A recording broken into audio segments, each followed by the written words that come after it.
오늘은 인간관계 속에서 하나님 나라 세워가기 세 번째, 필요는 채워주라, 필요는 채워주라 라는 제목으로 함께 은혜를 나누고자 합니다. 오늘 본문의 내용을 보면 우리가 잘 알고 있죠. 9절에 우리 주 예수 그리스도의 은혜를 너희가 알거니와 부요하신 이로써 너희를 위하여 가난하게 되심은 그의 가난함으로 말미암아 너희를 부요케 하려 함이라. 역설의 축복입니다. 주님께서 가난한 목수의 자녀로 오신 것은 우리를 그 모든 것의 상속자로 만드시기 위한 하나님의 빅피처인 것이죠. 근데 여기까지만 알면 나 예수 믿고 복받고 주의 상속자로서 축복받는다로 끝나는데, 그러면 그 받은 축복은 도대체 무엇을 위한 것이냐? 너를 위한 것이냐? 아니라는 거예요. 그걸 가지고 받은 그 예수 안에서의 부요와 축복을 가지고 필요를 채워주라는 거예요. 다른 사람. 그래서 예를 들어 재물의 축복을 내가 받았다면 그 재물이 흘러가도록 하는 은혜의 통로, 사랑의 통로, 주의 통로가 되라는 것입니다. 오늘 본문 13절에 보면 이는 다른 사람들은 평온하게 하고 너희를 곤고하려 하는 것이 아니요 균등하게 하려 하는 것이니 이제 너희의 넉넉한 것으로 그들의 부족한 것을 보충함은 후에 그들의 넉넉한 것으로 너희 부족한 것을 보충하여 균등하게 하려 함이라. 주님께서 우리를 부요케 하신 이유가 무엇이냐? 너희 공동체 안에 어렵고 힘들고 그런 사람들 있지 않느냐? 더 준 그것을 가지고 너가 나눔을 통하여 균등케 하는 은혜의 통로가 되라, 이 말씀입니다. 그래서 하나님 나라를 세워가는 놀라운 은혜의 말씀이라고 할 수 있죠. 예수님이 우리의 가난의 저주를 짊어지고 가시고 예수 안에서 하늘문이 열리며 축복의 문이 활짝 열릴 때 받은 그 축복은 동시에 공동체 안에 있는 어려운 분들을 섬기고 세워가고 회복하고 균등케 하는 그러한 역사가 일어나기를 주님은 디자인해 놓으셨다는 것입니다. 그래서 사도행전 예루살렘 공동체에 이런 일이 일어났죠. 예수 믿으면 파문당하고 왕따당하고 사회적 길드에서 추방당하고 그럼 어떤 것도 할 수가 없어요. 그러니까 예수 믿는 사람들이 자기 재산을 팔아서 이제 직장에서 쫓겨나고 사회적인 것에서 뭐 할 수도 없는 그 예수 믿는 이유로 어려움을 당하는 공동체를 자기 재산과 자기 땅을 팔아서 그 사도들의 발 앞에 두면서 공동체의 균등함과 회복함을 이루어가는 그러한 모습을 보여주고 있습니다. 그래서 이것은 성령으로 자원하여 하도록 인도해 주시는 은혜예요. 공산주의와 다른 점은 공산주의는 강압적으로 폭력적으로 가진 자의 것을 분쇄시켜서 약자들에게 나눠준다는 거예요. 논리적으로는 굉장히 휴머니즘이 그 안에 있는 것 같은데 그것을 이루기 위해서는 반드시 독재가 필요하거든. 강한 모든 사람의 것을 빼앗아서 강제로 분배할 때는 그런 폭력과 그러한 강압이 필요하거든요. 그래서 필연적으로 공산주의 국가가 독재 국가에 수렴할 수밖에 없는 이유가 거기에 있고, 인간이 부패함을 통하여 그러니까 그 안에서 부패와 타락과 오히려 계층과 어려움들이 더욱 발생하게 되는 것을 우리는 공산주의 70년의 그 혁명의 실패를 통해서 잘 살펴보게 된 것입니다. 그런데 그들이 이루고자 했던 그것을 바로 이 땅에서 이루어가는 공동체를 성도의 공동체, 세상에서 부름받아 하나님의 백성이 된 교회 공동체를 통해서 하나님께서 이 땅에 구현해 나가시고 예수님의 재림하신 후에 모든 것이 완성될 수 있도록 인도해 주시는 것입니다. 그래서 우리의 것을 가지고 다른 사람의 필요를 채워주는 것, 그래서 내게 주신 모든 것은 다른 사람을 위한 것임을 깨닫는 것, 그 굉장히 중요한 인간관계 속에 하나님 나라를 세워가는 지침이라고 할 수 있는 것입니다. 하나님은 모든 것을 다 가지고 계시죠. 그런데 인간은 그렇지가 않습니다. 필요가 있어요. 필요. 그렇기 때문에 하나님께서 사람을 창조하시기 전에 이 세상에 사람들이 필요한 모든 것을 준비해 놓으셨어요. 사람과 사람 사이에도 서로 필요한 것들이 있습니다. 저 사람은 가지고 있는데 나는 가지고 있지 않아요. 그래서 이 사람이 나를 도와줘야 되고, 나는 가지고 있는데 이 사람에게는 없는 게 있어요. 그걸 가지고 도와줘야 됩니다. 하나님은 뭐 한 사람에게 모든 것을 다 주시지 않고 각각 다른 것을 주심으로 톱니바퀴가 맺어서 움직이듯이 모든 사람들이 서로 연합하면서 서로 섬기면서 도우면서 하나님 나라를 세워가기를 원하고 계신 것입니다. 그러므로 내게 부족함이 없어야 되는데 왜 내게 부족함이 있는가 하고 자책할 필요가 전혀 없다는 거예요. 그게 원래부터 그렇게 돼 있는 거예요. 완전한 사람이 없어요. 난 왜 이렇게 부족하지? 원래 부족해. 다른 사람들과 함께 더불어 우리는 서로를 채워가는 것입니다. 그러므로 여러분은 지극히 정상이에요. 내가 부족함이 있습니까? 정상의 정상. 그래서 인간관계 속에서 우리가 내게 더 주신 것이 무엇이고 이게 필요한 사람들이 누군가를 알아가고 그것을 채워갈 때 하나님 영광 받으시는 줄 믿는 것입니다. 그래서 우리가 지금 이 매주 한 개씩 2월 달에 말씀드렸더라고요. 하나씩 이렇게 증거하는 것은 조연삼 목사님의 관계 행복이라는 책을 많이 참조하였습니다. 여러분이 더 구체적으로 보실 분들은 그 매주차 그 본문을 한번 읽어보시고 오시면 더 큰 은혜가 될 줄 믿습니다.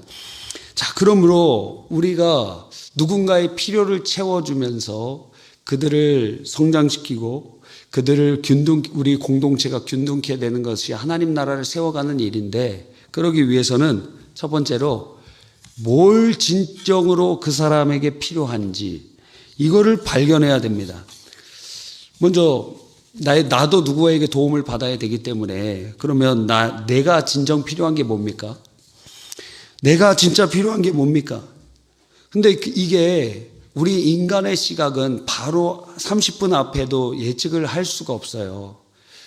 하나님 보시기에 너 오늘 죽을 것인데 너 지금 돈 달라고 하느냐? 너 오늘 네 생명 오늘 취할 것인데 지금 창고를 더 크게 져야지 하고 있느냐? 하나님 보시기에는 미련하게 한량 없다 이겁니다. 그러니까 지금 내게 진짜 필요한 게 무엇인지를 봐야 돼요. 여러분이 송구영신 예배 때 기도 제목 이렇게 내잖아요. 그런데 여러분이 전혀 예상하지 못한 일들이 생깁니다. 아주 중대한 일들이 생겨요. 자, 송구영신 예배 때는 내가 이걸 가지고 이게 제일 중요한 것이라고 생각해서 5글자 내외로 요약해서 내라 그랬는데 대부분의 많은 사람들이 상당히 길게 썼어요. 저도 길게 썼습니다. 이건 제가 정리하기 때문에 저는 좀 특혜를 줬어요, 저한테. 네. 하여튼, 그래서 그걸 보면은, 이 사람이 지금 여기에 관심이 있고 이것에 집중하면서 하나님 앞에 은혜를 간구하는데 1년을 딱 지나보잖아요.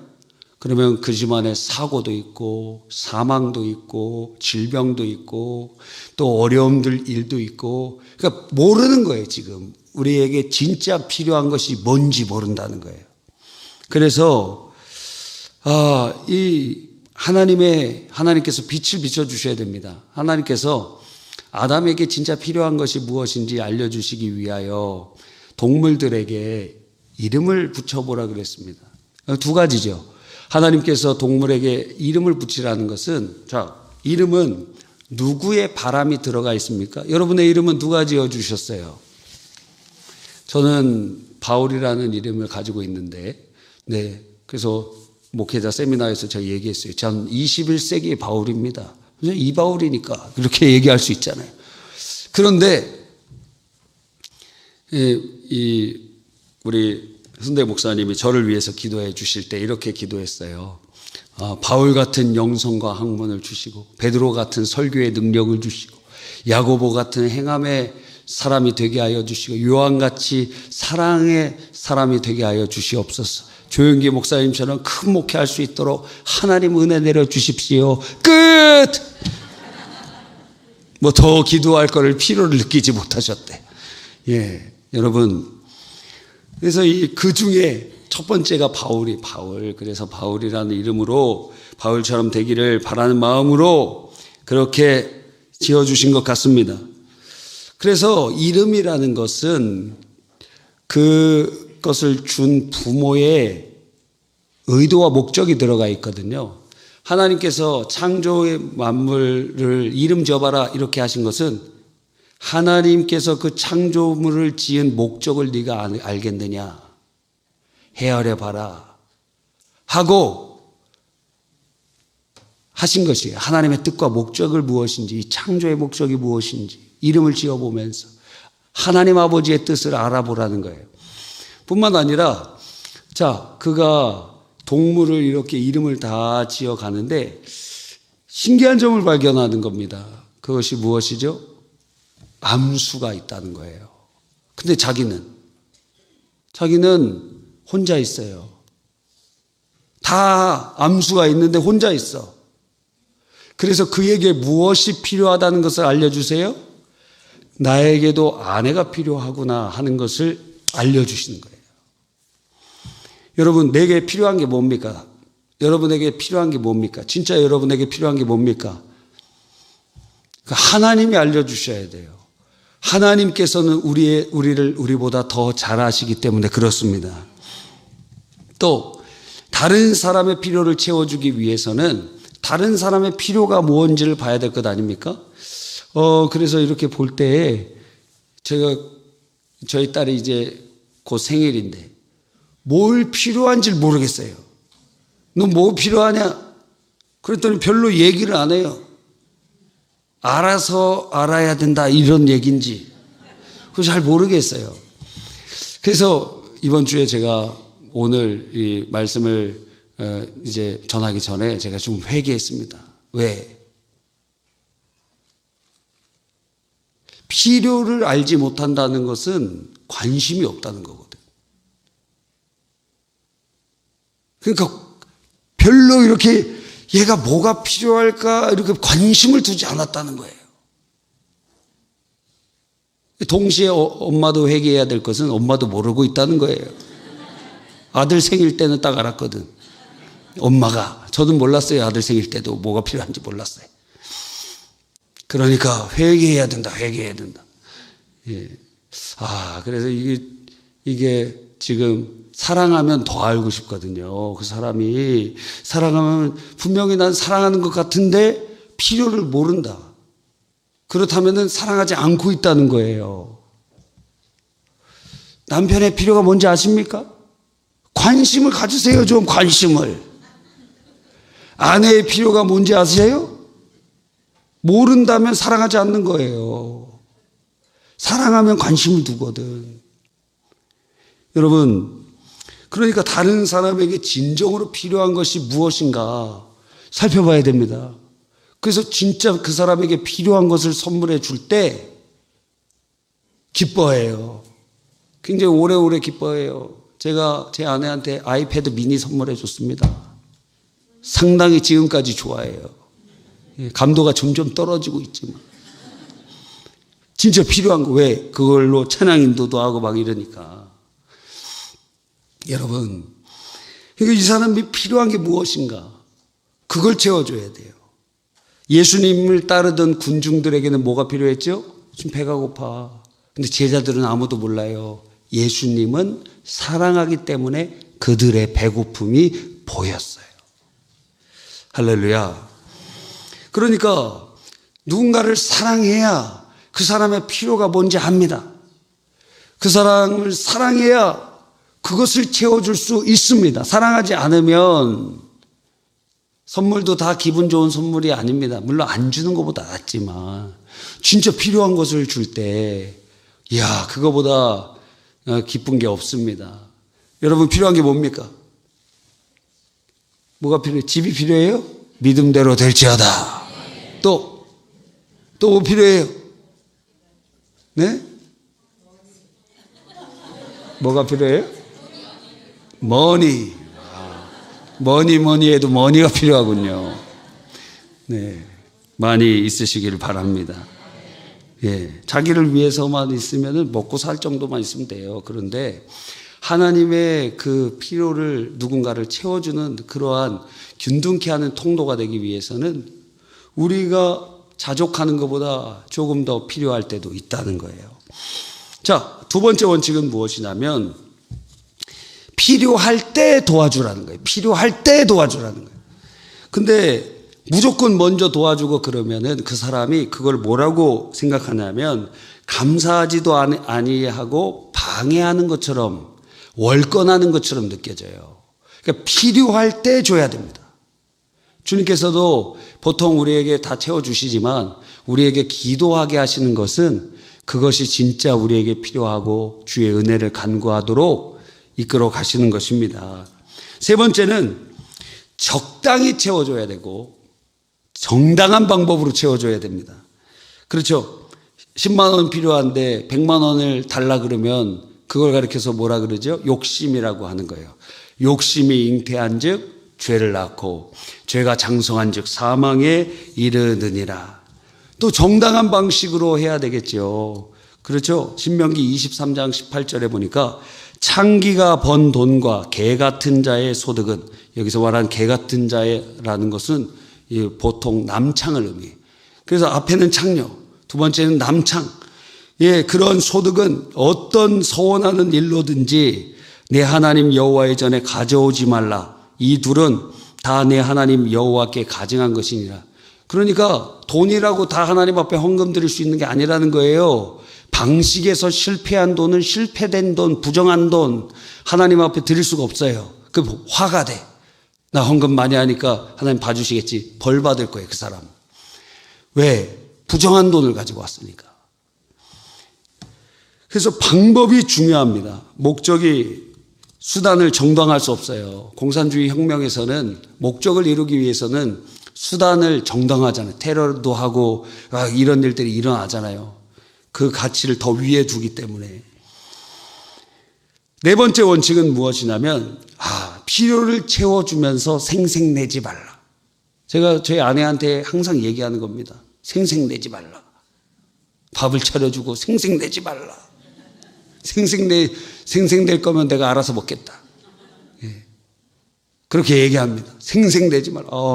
내가 다 차려주고 이렇게 해주고 그러지 않느냐? 맞긴 맞지. 근데 생색내지 말라. 그럴 거면 내가 알아서 먹겠다. 여러분, 필요를 채워주는 것도 좋은 일이죠. 근데 그 채워주는 사람이 막 생색내. 기분 나쁩니다. 자존심 상합니다. 우리가 필요를 채워주는 것은 성령을 따라 하나님 나라를 세워가는 일이지, 그게 우리가 생색낼 일이 아닙니다. 그러면 하나님 나라가 거기에 세워지지 않아요. 다섯 번째 원칙은 무엇이냐면 상대의 필요 중에 나는 일부분만 채워줄 수 있다는 것을 인정해야 됩니다. 우리가 다 갖고 있는 게 아니에요. 그 사람의 필요를. 일부만 채워주는, 일부만. 그래서 아내들도 남편의 필요를 다 채워줄 수 있느냐? 일부만 채워줄 수 있습니다. 남편의 다른 부분은 다른 걸로 채워줘야 돼. 그래서 조기축구도 해야 되고, 그래서 그 어른들의 장난감도 필요해요. 그 조윤사 목사님 책에 그런 내용이 있습니다. 남자들에게도 장난감이 필요하다. 그런 거예요. 그래서 예전에는 아기 때는 장난감 모형 자동차를 가지고 놀았다면 이제 성인 되면은 차를 바꾸는 거예요. 그 사람들이. 그게 장난감이에요. 그 사람들에게. 여러분, 아이들은 카메라 모형을 가지고 놀았지만 어른은 진짜 카메라 막 몇천만 원짜리 막 카메라를 사고 싶은 거예요. 그게 남자들의 장난감이에요. 물론 그거를 너무 과도하게 수입에 비해서 너무도 많은 일들이 일어나면 문제가 되겠지만 어느 정도는 필요할 수 있다라는 거예요. 도와줘야 돼, 여러분. 왜냐하면 아내가 다 100% 채워줄 수가 없어요. 마찬가지로 아내에게도 남편 한 명 있으면 되지 않느냐. 라헬이 야곱이 엄청 사랑했어요. 근데 야곱에게는 자녀가 없었거든요. 근데 언니는 자녀를 막 잘라. 그러니까 그게 채워지지가 않아요. 남편의 사랑으로 채워지지 않습니다. 한나도 엘가나의 부인이었는데 거기 첩이 분인나라는 여인이 또 있었어요. 그랬더니 그 분인나는 자녀를 잘 낳고 한나는 못 낳아. 근데 엘가나는 한나를 사랑했습니다. 더 사랑했습니다. 내가 10아들보다 더 낫지 않느냐 그랬는데 한나가 성전 와서 웁니다. 왜? 남편의 사랑으로 안 채워지는 부분이 있기 때문에. 그러니까 너 왜 나로 만족하지 못하느냐? 당신이 채워줄 부분은 채워졌어요. 그런데 나머지 부분은 안 채워졌어. 그거는 다른 어떤 것으로 채워야 되는 것입니다. 그래서 어떤 부분은 친구가 채워줘야 되고, 어떤 부분은 어떠한 정서적인 욕구가 채워져야 되고, 어떤 물질적인 것이 채워져야 되고, 경제적인 것이 채워져야 되고, 문화적인 것이 채워져야 되고, 지식적인 것이 채워져야 되는 여러 필요한 부분들이 있다라는 것입니다. 여러분, 그러므로 내가 모든 것을 다 채워주겠다. 왜 나로 만족하지 못하느냐? 뭐 이런 식의 얘기는 아주 어리석은 얘기예요. 인간이 어떤 존재인지 모르는 것입니다. 그러므로 또 이런 오류를 범할 수가 있어요. 이 신앙이 좋은 사람들, 특별히 신앙이 좋은 가장들이 그런 실수들을 많이 합니다. 아니, 기도하면 다 되지. 기도하면 다 되는 거야. 그래서 교회 열심히 다니고 은혜 체험 많이 한 사람들이 이런 실수를 범할 수 있다라는 것입니다. 영적인 것이 채워지면은 다른 어떤 필요는 다 필요가 없다는 듯이, 이게 이신론적 이단적 접근이에요. 예? 영적인 것만 좋고 육체적인 것은 귀중하게 여기지 않으면 영지주의 이단이랑 유사하게 나타나는 구원파가 그래, 구원파가. 여러분, 그러니까 하나님께서는 이 땅에 영적인 부분으로만 우리를 영적 존재로만 만들지 않으시고 육체를 주셨어요. 그러니까 우리는 오늘 은혜를 받아야 되면서 동시에 먹을 것도 필요해요. 오늘 밥 먹을 게 필요해요. 필요하지 않아요? 필요해요. 그러니까 주님 앞에 예배 드리면서 은혜 받지만, 그래서 교회에서 점심에 밥도 주는 거예요. 왜? 영적 은혜도 받고 배도 채워야 된다 이거예요. 떡과 복음이 같이 가야 된다는 거예요. 그런데 기도만 하면 돼. 그런데 그런 거는 약간 이단적인 생각이라고 할 수 있습니다. 그러니까 예수님께서는 배고픈 사람에게 5병이요 7병이요 기적을 일으켜 주시고, 광야에서 니네 기도만 하면 돼, 그게 아니라 만나도 주시고 물도 채워주시고 매출하기도 주신 거 아닙니까? 여러분, 물론 사람이 떡으로만 살 것이 아니요 하나님의 말씀으로 살 것이니라. 여기서 말씀을 잘 보세요. 떡으로만이라 그랬죠. 그러니까 떡도 필요하다는 거예요, 그 말이. 하나님의 말씀으로 우리가 살아가지만 떡도 필요하다는 말씀이에요. 떡으로만 살아가는 건 잘못된 것이지만 하나님의 말씀대로 살고 떡도 필요하다 이 말이에요. 여러분, 그래서 아프면 병원 가도 됩니다. 그것도 하나님이 세워놓으신 거예요. 주님께서 말씀하셨죠. 아픈 사람에게 의사가 필요하다 그렇게 말씀하셨어요, 주님이. 그러니까 아프면 약도 먹을 수 있습니다. 괜찮아요? 약 먹어도 난 신앙이 있는데, 신앙 양심상 내가 약을 먹고 낫는 거는, 이거는 신앙에 위배돼. 나는 약을 먹지 않고 기도로 낫겠습니다. 우리 교회에도 그런 분이 있었어요. 근데 본인이 소원한 것이기 때문에 죽을 때까지 약을 안 드셨어요. 오래 사셨어요. 하나님 복을 주셨어요. 그런데 일반적인 여러분 막 배가 아픕니다. 그럼 어떻게 해야 돼요? 저도 지난주에 뭘 잘못 먹었는지 한 오늘까지 계속 상당히 힘들었어요. 예. 그래갖고 이게 정상이 아니구나 해서 어젠가 오늘 아침인가 약을 먹었습니다.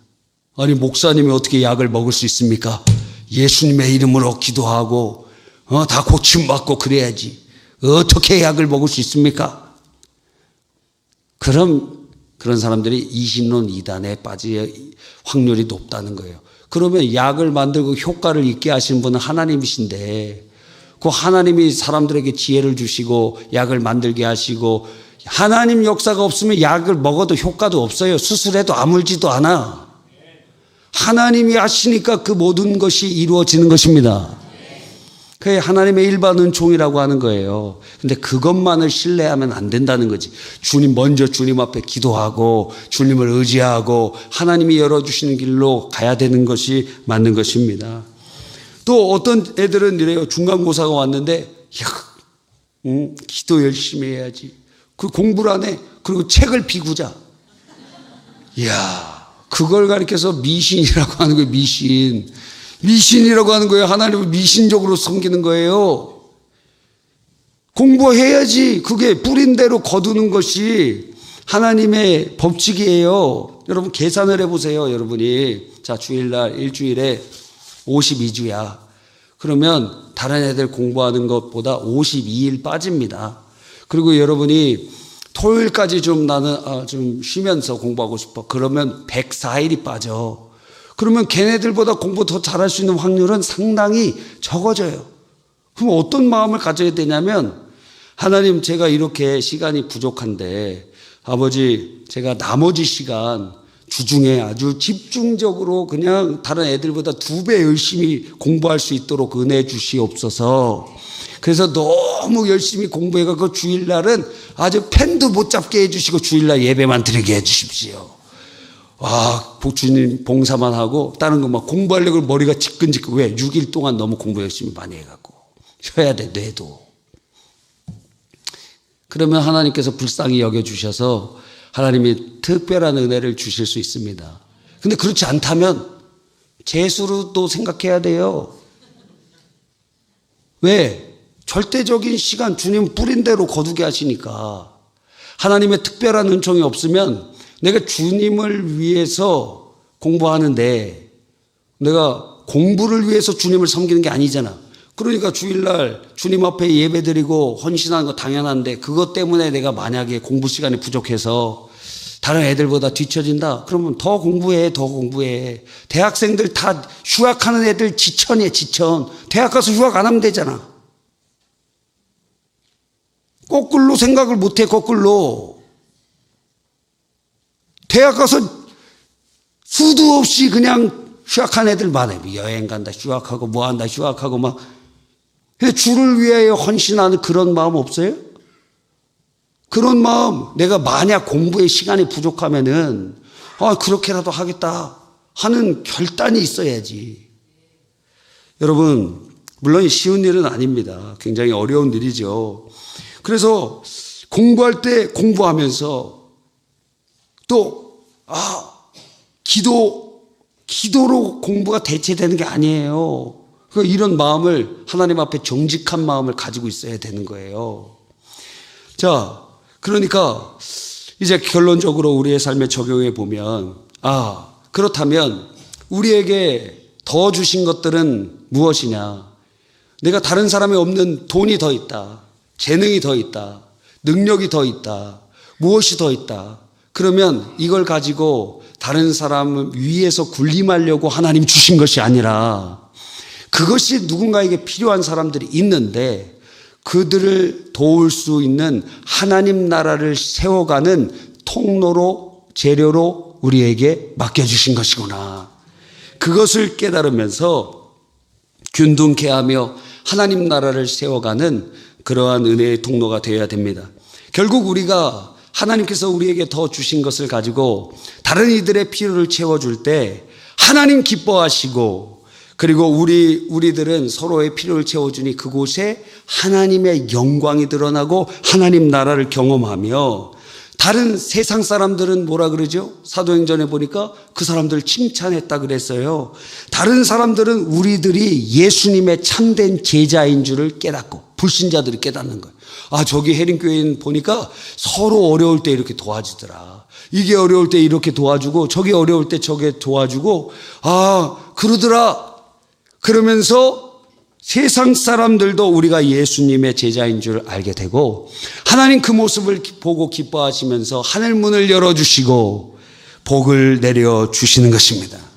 이때 가장 큰 걸림돌이 내 것 의식이에요. 내 것. 이거 다 내 거지.